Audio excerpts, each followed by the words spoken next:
5 viral challenges before the internet, unveiling the clout chasers of yesteryears. Do you ever look at some viral challenges on TikTok and think, wow, the human race has finally peaked in stupidity? Well, turns out, the internet didn't invent stupid. It just gave it a like button.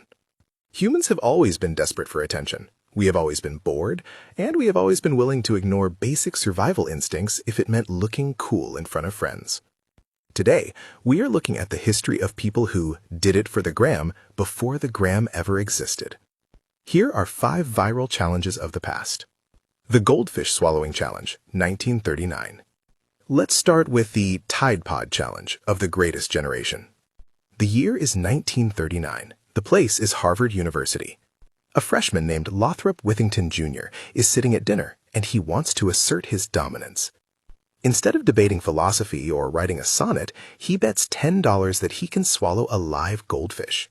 Lothrop grabs the fish by the tail, tilts his head back, and down the hatch it goes.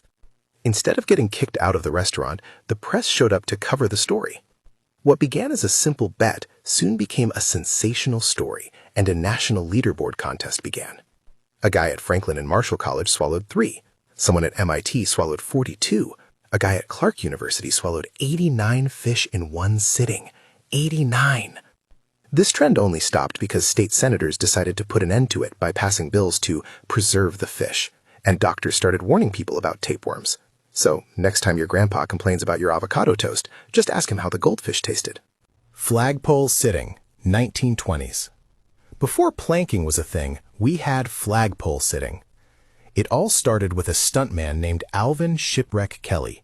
In 1924, he climbed a flagpole and sat there for 13 hours. Why? I don't know. Maybe he just really hated traffic. But because the 1920s were a fever dream, everyone loved it. Flagpole sitting became the main character energy of the decade.